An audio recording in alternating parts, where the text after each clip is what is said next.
Passiamo ora ai 200 run assoluti maschi. Sono previste 2 batterie. Nella prima troviamo Riccardo Miele in corsia 2, Ivan Franchi in 3, Pier Andrea Matteazzi in 4, Alberto Pesci in 5, Luca Gobbo in corsia 6.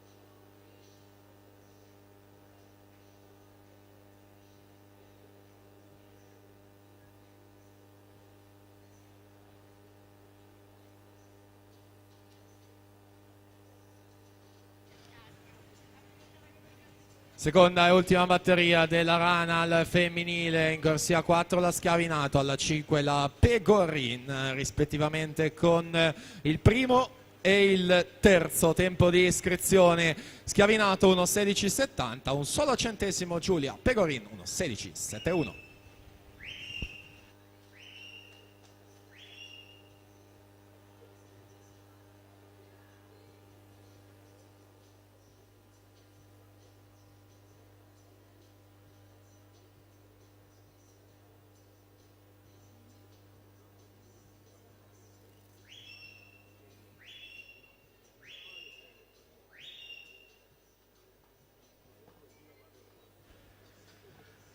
...150 metri, Alessia Schiavinato in corsia 4, 40 e 47 Giulia Pegorin, 41 e 06 Sara Minel, 42 e 01.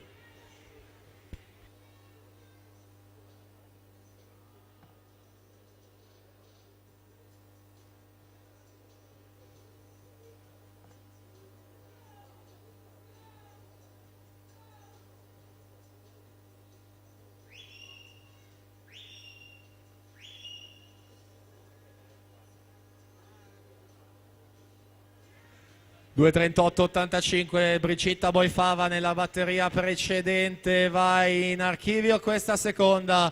2.38.25 Alessia Schiavinato prima posizione, Giulia Pegorin in terza 2.40.01, Sara Minel sesta 2.43.50.